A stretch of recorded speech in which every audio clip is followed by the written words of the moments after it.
how do you do it? Should more leaders be in psychotherapy? Should they be mountain climbing? What are the mechanics of changing a limitation? I mean, after all, if it's your own limitation, presumably, you put it there. You're probably attached to it on some level. Well, unconsciously maybe, but let's just talk about how it happens. People are not one way. We are a reflection of the states we're living in. When you're in a frustrated state, an overwhelmed state, a tired state, your brain processes completely differently than if you're in a passionate state, whether you're feeling determined, whether you're feeling committed, whether you feel completely resolved. So learning to change the leader's state, learning how to change your own state. Because, people, one of the silliest questions I get asked is, you're not really that happy, are you? Or you have bad days, don't you? Well, of course I have, bad times. But I don't have bad days anymore, and it's not BS. It's because I've trained myself like an athlete to go in these peak states so often that they're just natural for me. It's like building a muscle. So it's not like I'm so smart or I'm just so positive. It's just like, why would I waste my time stressing out? I have a 90-second rule. I'll stress for 90 seconds, but stress is not going to solve it. Let me put myself back in a different state. And so the way I do that is I use my body. Because I've done this with athletes for decades, with billionaire businessmen. If you see somebody gets in a slump of some sort, great athlete, Paul Tudor Jones, one of the greatest financial traders in the history of the world, I've coached him for 22 years. When I came to see him, this is a man who made 200% in 1987 when the stock market had its biggest single crash in the day, percentage-wise still. He made 200% for his clients, more money than anybody could dream of. Then he went to the moon and he went down to earth and then he lost money. So I was brought in to turn him around. Well, how do you turn a guy like that around? Yeah. I watched him. His shoulders were down. He was breathing like this. He's sitting like this the whole time because he'd been through these failures and it started to get stored in his body. Now in this state, this man is a genius, couldn't do it. So I watched films when he was at his best. And he's like standing up and he's doing this, he's this, we're gonna sell this, make this happen. And the movement, the intensity, the way he used his face. And so I showed him a video of himself today. I showed him a video when he was at his best. And I said, what do you notice? He was like, those are two different people. I said, yes, but we can get back to this guy by just using the body first. Trying to use your mind, you'll go in circles. But I've been teaching for years that a radical change in your body instantly changes your biochemistry. 38 years I've taught it. 2 years ago at Harvard, they did a study, scientifically proven what I've been teaching all these decades, where they call it power postures. Yeah, the Wonder Woman stance. Yeah, standing like Wonder Woman or Superman for 2 minutes. Yep. Or like you see a guy that's like this, pulled back like that for 2 minutes. Literally increases your testosterone in your biochemistry within 2 minutes by 20%. It drops cortisol by 18%, which is the stress hormone, and increases your chance of taking a more risky behavior, which is what's required of a leader, by 33%. 2 minutes. Now that's just standing a certain way. I show people use their voice, their body, their movement, which is 10 times more dynamic than just a stiff stance. And when you change your state, your mental, emotional state, you change your performance. Haven't you had times when you have can't remember how to spell a difficult word like the, or your own email really or something tired, like that? Can't remember what it is. Cousin's name. Yeah, exactly. Yeah. And then you've had times where you're in the flow where after you do something you're like, I did that. I don't know how I did it, but I did it. Absolutely. I was in the flow. Well, you're the same person. The only difference is state. So training yourself to be in a peak state every day. I mean, you think about a great businessman. Think of a great entertainer like Elton John has been around in rock and roll for 40, how many years is it? 40 years? 70s, yeah. Yeah, I mean, it's mind-boggling. And most people still like some sample of his music. Well, he's got to have days when he gets up to entertain, when he thinks, if you make me sing that Daniel song one more time, I'm going postal, right? But he never does. Every single time he's in that same beautiful state. That's not because he's naturally like that. He's trained himself to do that. Like a great athlete trains himself. That's what leaders have to do. The state of the union, the state of the company is the culture. And the culture starts at the head. Whoever that leader is, their state impacts everybody else. So training yourself to be in that peak state is the key to it all. I think ferocity of spirit is critical for everybody, but we all have it. It's like a muscle. Do we all have it? Yeah, we do. Courage unused, though, becomes weaker. Determination unused gets smaller. Passion unexpressed gets smaller. It's like any muscle, the more you use it. And he's been using it for years.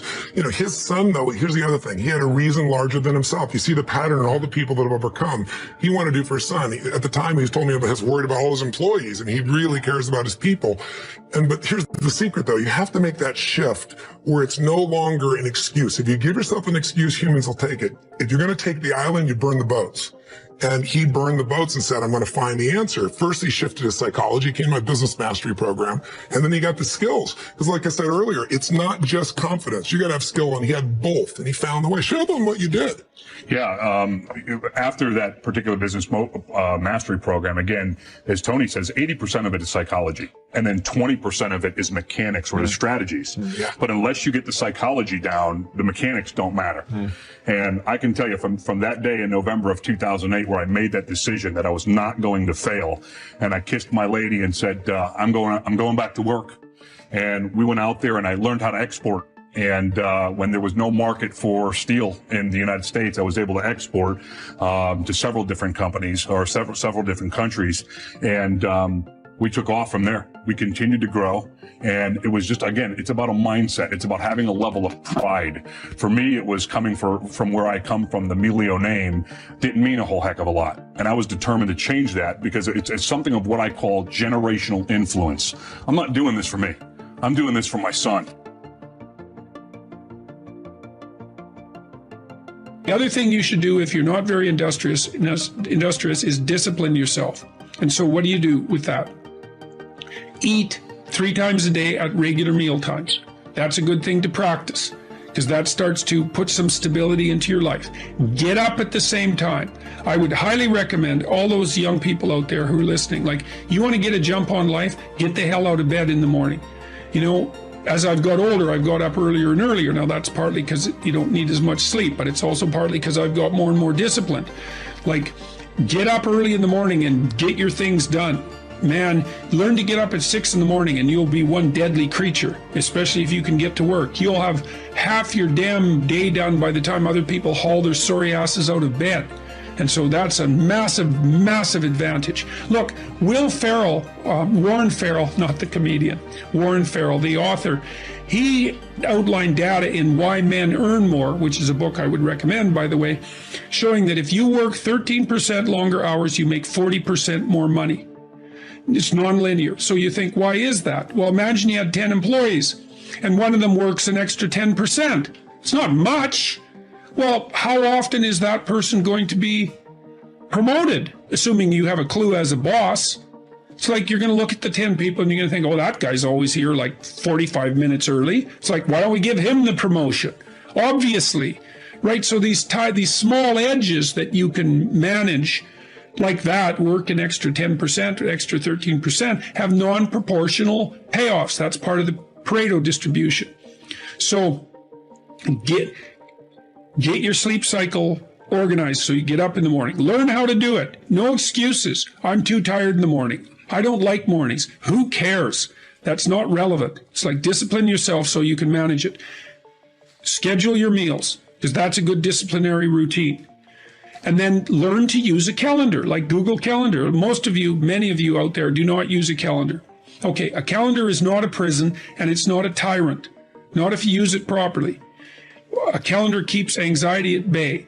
It makes sure that you do what you need to do, which is important because otherwise you fall behind. But if you use it properly, it also helps you plan what you want to do. So I could say, well, lay out your damn calendar and design the days you would like to have. That's what your calendar is for. So you can put in all sorts of things in there you want to do and that would be good for you. And that's a really good way to start being more industrious.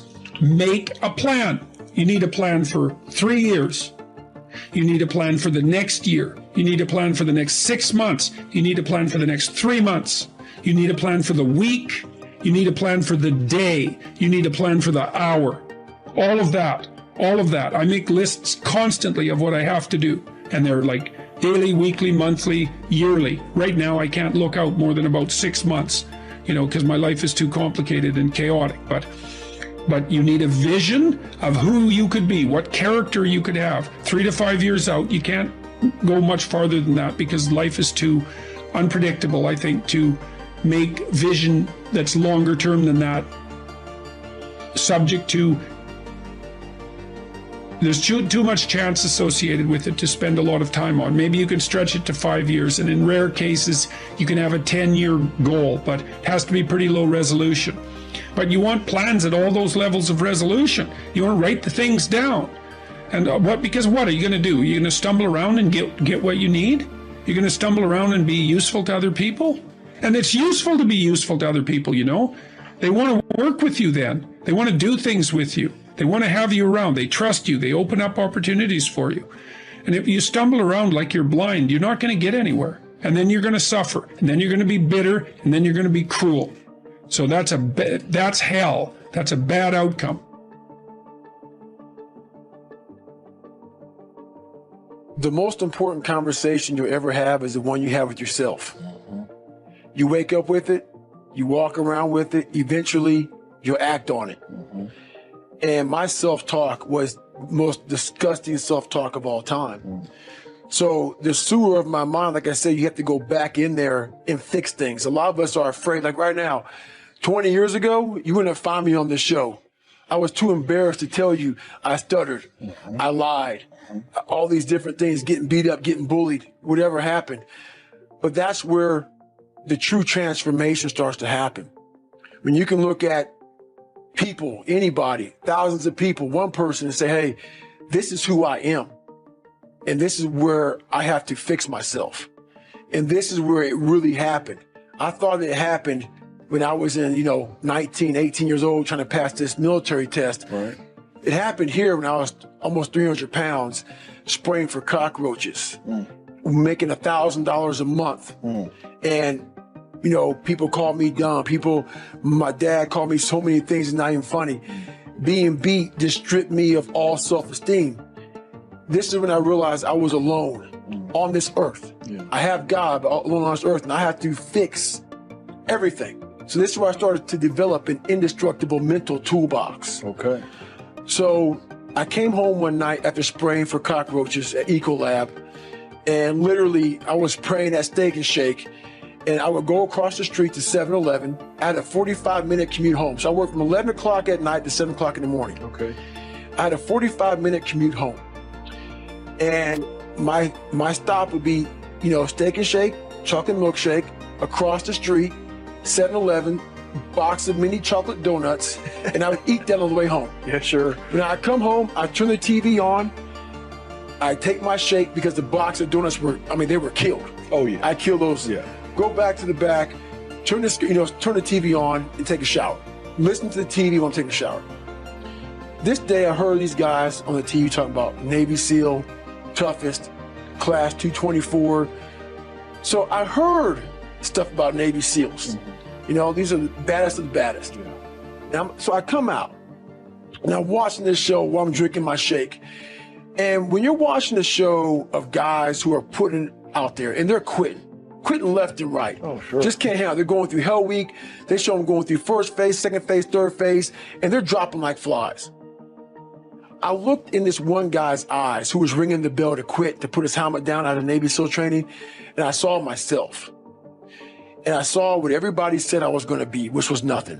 What I said I was going to be, that conversation you have, that's who I was. So that's why I lied to people to tell them a different version of the truth. Sure. I had to make all those lies reality. I had to make them real. I had to become a real person. So that's when I put in my mind that I'm going to go to the toughest military training on the planet. And where it has the most water, the thing I was scared of the most, I had to go back. So a lot of us run away from our fears. Sure. And we box ourselves in to a lifestyle of this is all we can do. Right. 'Cause I'm afraid of everything outside this box. Yeah. So I'm comfortable inside this box. I jumped the box. Oh, you did? Yeah. For the first time in my life. Mentally, I jumped the box and said, hey, I got to come out here and play. Lesson 1, get an additional 30 minutes of sleep a night. Take it as a challenge. Try to find that space, quiet your mind, and get your 30 minutes of sleep. And you'll see it makes a really, really big difference. My sleep habits were horrendous, to say the least. I mean, I've always had a hard time sleeping. I couldn't figure out how to shut my brain off. So what made the light bulb come on is that I went out there and played a game, and I played like crap. And I was like, why am I playing like crap? Because I've been practicing these same moves over and over and over. But yet, I couldn't execute them properly. I was feeling sluggish, I was feeling lethargic, and I knew it wasn't because of my training, because I had trained obsessively. So then I started looking at other things. And that's when I came to the realization that, hey, Cole, you're not 21 years old anymore, buddy. Like, maybe the fact that you're sleeping 2 or 3 hours a night, maybe that has something to do with the fact that you're playing like crap. And that's when I started really evaluating those days. And I'd say lesson 2 would be just 5 minutes of quiet time. 5 minutes for you to be mindful and to just sit and find that inner voice and just kind of listen to the self. Preferably would be in the morning as you start your day. I meditate every day. And I do it in the mornings, and I do it for about 10 to 15 minutes. And I think it's important because it sets me up for the rest of the day. It helps me. It's like having an anchor. If I don't do it, I feel like I'm constantly chasing the day, as opposed to being able to be controlled and dictate the day. Not that you're, calling the shots on what comes forward, but the fact that I am set and ready for whatever may come my way. I have a calmness about whatever comes my way and a poise. And that comes from starting the morning off with meditation. For me, it's really just listening to my inner self. I mean, that's basically it. Like you sit in silence, and you just allow these thoughts to come forward, and you get a chance to observe the self and things that may be lying beneath the surface that if you don't have that time to sit quietly on your own, you'll never pay attention to. Because if you think about it, the reality is we're paying attention to so many things that are going on around us. We're constantly taking selfies, we're constantly taking pictures to post on Instagram and all these other things, and we're constantly observing everything that's around us, but we don't take the time to really observe what's going on inside of ourselves.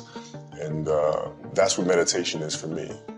In 2000, we had a new head coach that came to the Los Angeles Lakers by the name of Phil Jackson. And Phil was just coming off of winning 6 championships with the Bulls.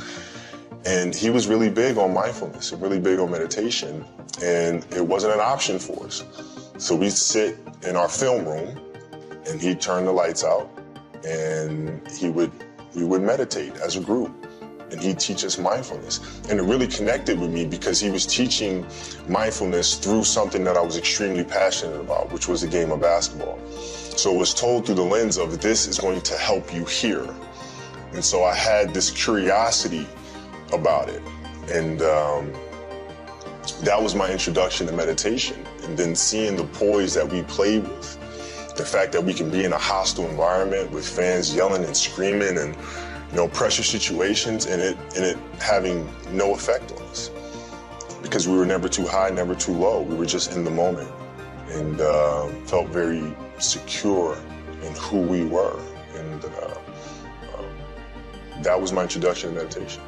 I had a great experience, which really I learned a lot about meditation through this experience. I was on a jet ski, and I took the jet ski out in the ocean, and I just kind of sat. And I just let the current just take me wherever it was going to take me.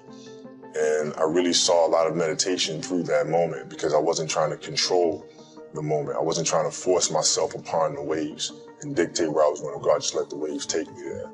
There was a lot of peacefulness involved in that.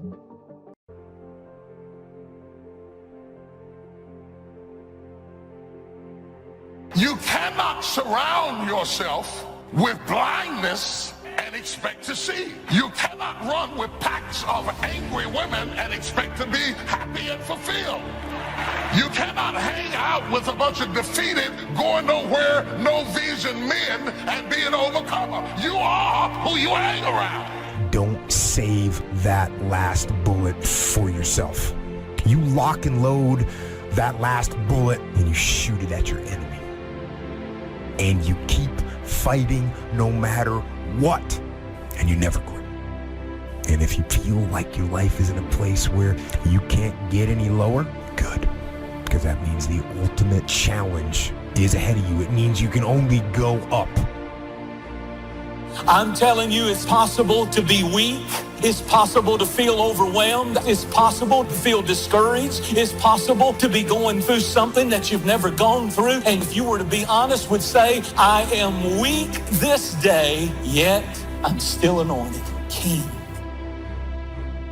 Program your mind, because all that you will do or not do, have or not have, accomplish or not accomplish, will be a direct derivative of what's going on inside of your mind. It's about mentality, getting the right man. I thought as a child, I spake as a child, I understood as a child, but when I became a man, I put away childish things. You will never win a battle if you're having a heart experience in a head fight. You're telling the enemy how you feel has nothing to do with what you know. And if you're gonna deal with a knower, never approach a knower with feelings. You got to approach a knower with facts. Real decisions that move your life along are not coming out of your emotions, they're coming out of your head. But I believe that if you reach a certain age, and if you really haven't achieved very much in your own terms, I don't think you can ascribe this to bad luck or a difficult childhood or any other external factor. I personally feel that your strength of character does come into question at that point. Your definition of success may be different from the next person. I'm not implying that you need to have a fat bank account or a Rolls Royce to be successful. But if having those things is integral to your definition of success, then that's what you should be aiming for. When it feels like you've taken steps backwards, don't live life defeated. Stay in faith. You may not realize it, but you're in a good position. You're being pruned, not so you can stay there. No, you're being pruned so you can go to a new level, so you can see new growth and experience new opportunities and discover new potential. It's time for you to dig up all those seeds of doubt, all those seeds of lies, and at this moment, replace those seeds with seeds of faith. And how you do that is just simply this. How you fight your depression is just simply this. You tell yourself, yeah, I'm going through this, but at least I'm not dead. Find a way to find appreciation. Somebody has it worse. Somebody wants your life. Somebody's praying to be in your shoes, and you're still here. So I want you to keep fighting. You find any reason to survive right now, to make it to see tomorrow. There's greatness in you. Say it as many times as you have to. It can even start as a whisper. There's greatness in you. But keep repeating it, because the mindset works best with consistency. Even when it hurts, even when it's hard.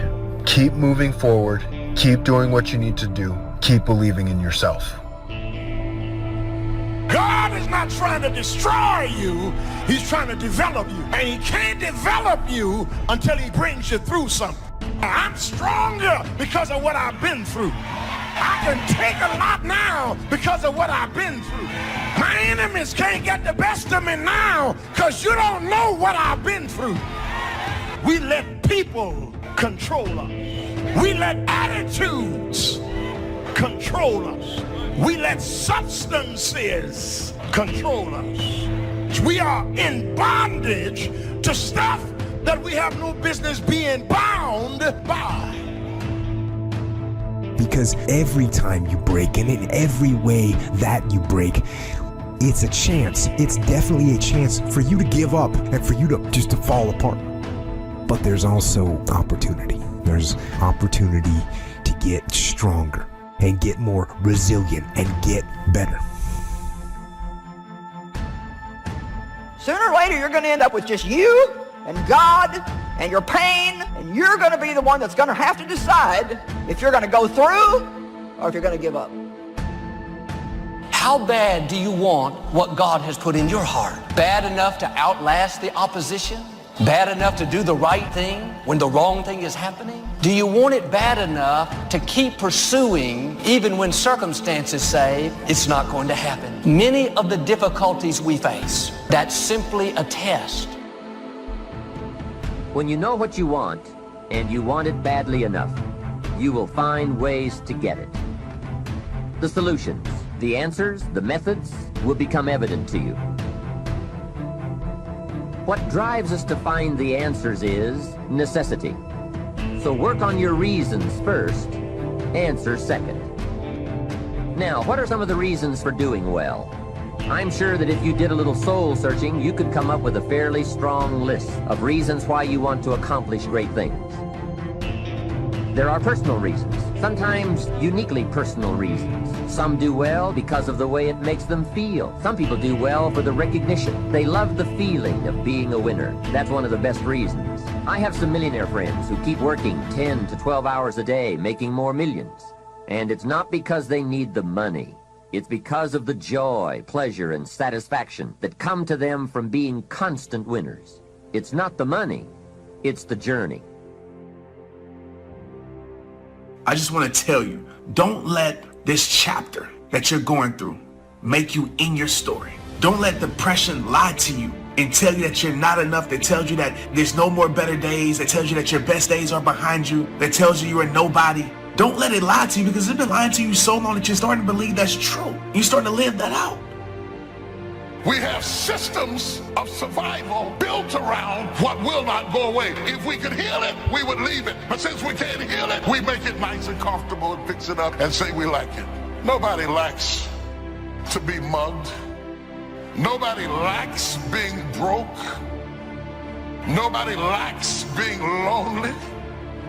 Nobody likes negativity, but if you're not careful, you will build a system around something that you have lost the faith that it could change. And a lot of times, by the time people really get down to seeing who you really are, they run from you. What we really want is for somebody to love us for who we are. And what we really want is to have the kind of intimate relationship with him that allows us the freedom of not needing to camouflage who we are, what we think, how we speak, and how we understand. Without that freedom, we begin to be actors acting out a role in the house for which we eventually become weary of, and we break out of the role because we want to be free to be ourselves. Yet what I'm learning more and more in life is that it's fear that causes anxiety. The other side of the coin from depression is always anxiety. Anxiety has this ability to stretch your soul thin and you feel out of control. Depression, on the other hand, is when you feel like your life is being constricted inward and darkness is enveloping over you. Typically, if you have any level of anxiety, depression will follow. If you have depression, anxiety is right around the corner. Having anxiety and depression is like being scared and tired at the same time. It's the fear of failure, but no urge to be productive. It's wanting to be alone, but not wanting to be lonely. It's wanting friends, but hate socializing. It's feeling everything at once, then feeling paralyzing numb. It's not about doing the occasional big things. It's about doing the consistent small things. It works if you work it. Decide that you're going to start working on that dream. Now, there will be people that will criticize you. There will be people that won't see it for you. But I say to you, don't let them turn you around. Don't let nobody turn you around. That's key, because people will try and turn you around. That's real. Every hero you guys had was called an idiot, crazy, a loser. You must break society's status quo. Status quo is normality. It's alive but not living. It's death on a stick, guys. The belief of the individual can overcome thousands of followers. One person with a belief overrides thousands of people with just intent. Can actually change the direction of your life. Life is not designed where you just wake up and see how it go and you react. You actually have a say-so. You have a determining voice into where your life can go. See, life is 10% what happens to you. It's 90% what you do about it. See, you get tripped out because you got dirt on you, but you need dirt on you to develop, because dirt ain't just dirt. Dirt is fertilizer. Dirt gives you the strength for your seed to push through. See, you gotta have dirt on you to push through something. Safety, comfort zones are dead zones because your true potential will never be matched, guys. See, you get mad when haters come your way. You get mad because you get a setback. You get mad because you get a detour. That's just dirt. You get mad because they talking about you. That's dirt. You got to have dirt on you to grow into what God got for you. Quit tripping.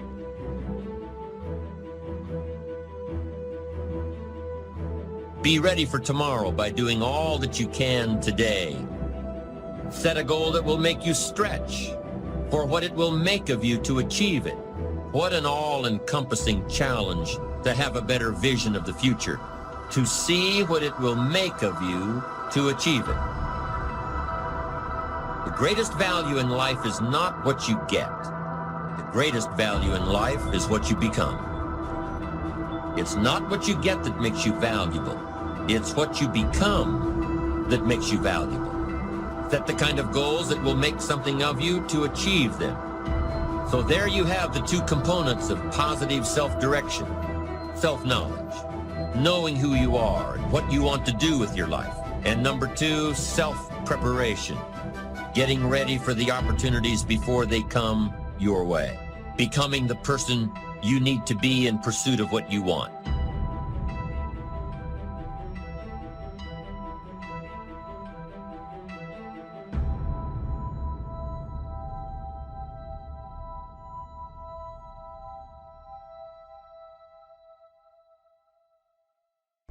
I've already said that in my opinion you need a strong character to make money, and that if you haven't made money, your character very likely needs work.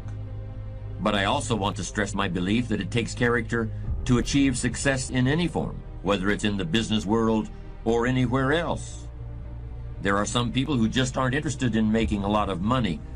I'm not one of them, but I can see their point of view. For these people, achievement is measured in terms that aren't so easily quantified. You've probably come across many people who provide a very different kind of example. People who really let the air out of the balloon. This tends to happen more often as individuals move into middle age. You can recognize them on the street, moving at a snail's pace. They walk along with their head down. When I talk about developing character, these people don't know where to begin. As they see it, it's pretty hard to focus on character when you've got credit card payments to make and 100 other things to worry about. Well, here's my opinion. If these people had given a bit more thought to building a strong character over the years, maybe their credit card payments would be a little more manageable. According to Aristotle, 52 is the age at which a man's philosophy is fully formed. As long as you recognize it and do something about it. And you don't need volumes of books or the library in order to create a personal philosophy that will help you to achieve your goals. You can do that anywhere. Life's just never done with you. Knowing that every day you get up, you have a choice. You get to choose if you're going to make the right decisions, or you get to choose if you're going to make the wrong ones. And every day you wake up, you get to take the test, and you get to see how you do. When you realize your game is bigger than just you, that's where the power's at, to lead. So be the best leader you can be for yourself and for the people that you care about. That drive and that attitude of never quit, it's a powerful force, and it does push you over the edge to victory in many cases. But over that attitude, you have to layer something on top of that. Strategic vision and understanding of the battlefield as a whole. So you absolutely need to know when you got to stop beating your head against the wall. You've got to know that. Discipline is defined as self-imposed standards for the sake of a higher goal. All leaders have to have the quality of self-discipline. You are not a leader if you are not self-disciplined. A leader doesn't need much discipline from the outside. They self-impose discipline on themselves. And that is what we call self-discipline. Character is the means for transforming ideas into achievements. It's somewhat abstract in the sense that you can't lay your hand on it or weigh it on a scale or point to it, but in a very real sense, character is what allows you to get where you want to go. If you want to drive from your home to a store on the other side of town, you'll need an automobile with gas in the tank, and you'll need keys to start the car.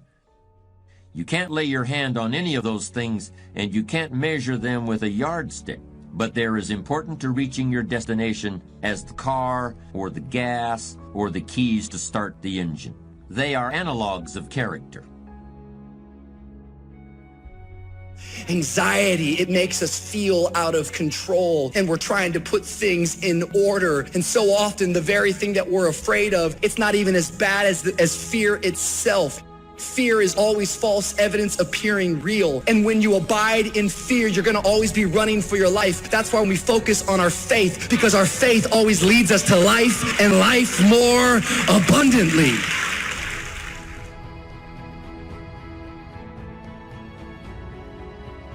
There are ways of objectively evaluating your achievements. Most people don't take advantage of them as often as they should, but they're available nonetheless. For example, hire an appraiser in order to learn the market value of your house. You can put together a financial statement in order to determine your net worth.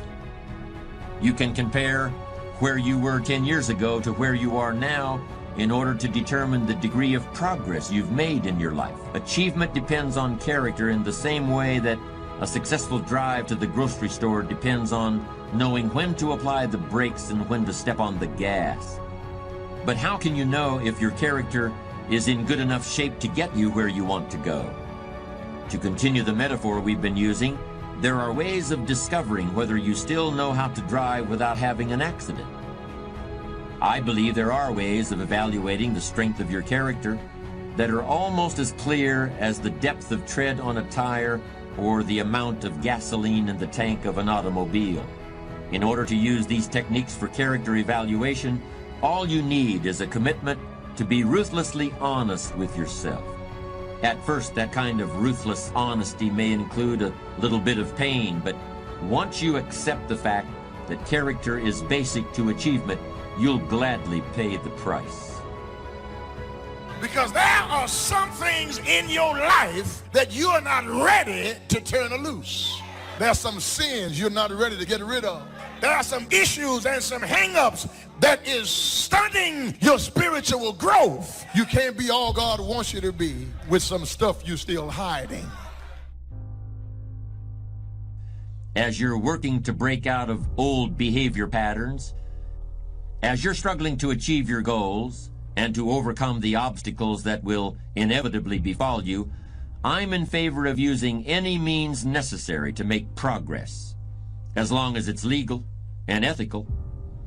If you want to motivate yourself with anger, and many people do this, I say go with whatever works.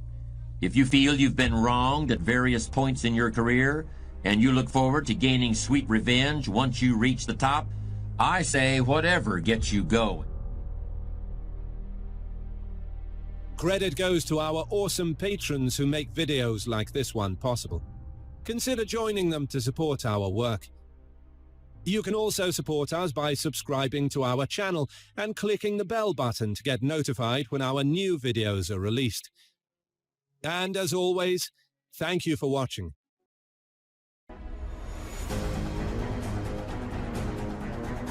You can get discouraged a lot of ways, but the one surefire way to avoid discouragement, first of all, let's understand something. We're all participating in this thing called life, all of us. Life has ebb and flows, mountaintops, it's got valleys, it's got thunderstorms in it, earthquakes. This life, you stop expecting it to go smooth, because it ain't finna go smooth. The road to success is always under construction. Ain't no, this life ain't set up to be smooth. You combat negativity and you combat discouragement with gratitude. It's the one way to combat discouragement is with gratitude. What messes you up is you focus on the thing that's not happening. And that causes you to get discouraged. So whenever you get discouraged, you have to change your focus from what's not happening to what has happened. If you have a business, you're gonna have to work for it. If you have a healthy relationship with your children, and I've made up in my mind that nothing's gonna stop us from having a daily relationship. I will do whatever it takes, make whatever adjustments I need to make. So it's gonna be a dog fight, but I'm telling you from personal experience, you don't have to start with anything. I'm a living example. You don't have to have anything to get started, not even a daddy. No, I'm being real with you. Not a bank account, not a name, not a camera. We didn't have a camera when we first started. Not even business cards. We still don't have business cards. You say, how are you so successful without business cards? I don't know. We just say, here, take our number down. If you're serious, just here. Here's my number, call me. So number one, you need to be very intentional and deliberate. I'm gonna give you 3, 4 things, I'm gonna let you go. The first one is you need to be very intentional and deliberate. And what I mean by very intentional and deliberate is, please, you have to hear this. And we have to get to the point where we're willing to impose our will on certain things. Impose your will on them. My life totally changed. And they gave me an opportunity to stop. And most people, when you give them an opportunity to stop while they're chasing something, they take advantage of it because they feel as if, man, why did this have to happen to me? I felt as if, why not me?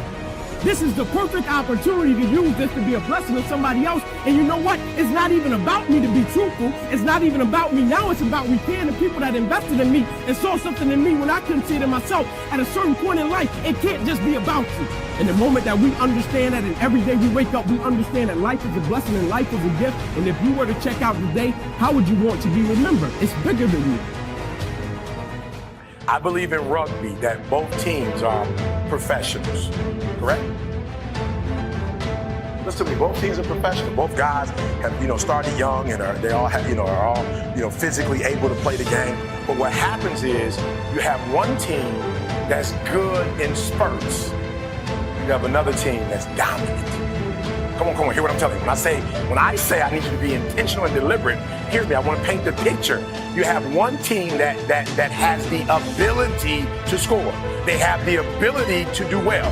They have the ability to score on the opponent. What their challenge is that they can't do it, they can't sustain it. The teams that are dominant, all black, dominant, because they can do it from beginning to end. Right, listen to me, and they can do it team after team after team. Right, they can do it over and over and over. They dominate because they put pressure on you from the time you start to the very end. Like, even when they're up, they continue to dominate. And your problem is you're not intentional and deliberate. Everything that you are seeking in your life requires your full, undivided attention. If you're giving all of these things that are coming at you, all of your energy, then you will lose. You're gonna struggle. You're gonna have to fight sooner or later. Now, that doesn't necessarily mean that it has to be a physical fight, because nothing can move unless the mind and the soul and the heart is attached to it. If you don't commit to these things, then you will lose. I love you guys very much. Coach Payne out. Conduct your business. You wake up on Monday and you might be strong, but by Wednesday, somebody told me, E.T., it's Wednesday, it's hump day. I said, I thought every day was hump day. It's hump day. I thought Sunday was hump day. I thought Sunday is where you really get started. Are you hearing what I'm telling you? You're not intentional and deliberate. You are hoping that the best is going to happen to you, and the best never happens to you. And it straightens you out immediately. Because what causes the downslide is if you get wrapped up into what ain't happening, it get ugly, man. And it just snowballs. But you have to focus on gratitude. People understand how serious gratitude is. It's a serious principle of success. It's hard to be miserable and grateful at the same time. I learned this at my mother's funeral, man, which was like the roughest. That week of my life was like chaotic, man. I thought I was gonna die. My mama passed, I was 40. I didn't do good, man. I thought I was crumbling. I didn't know what that was, man. most important person to me was gone. I was crushed. I thought I was gonna die. And at the funeral, my mother was a Sunday school teacher for 40 years. And I'm devastated. My mother's in a casket. That's just not the picture I ever wanted to see, right? And I was struggling with her being up there. And the preacher stood up and he said, I know y'all hurting. I got 2 brothers and 2 sisters. He said, but I want y'all to look around at this church. My mama had been a Sunday school teacher for 40 years. Church was packed. It was packed. He said, the overflow room is full. He said, we've put up projector screens in the parking lot. We don't do that on Easter.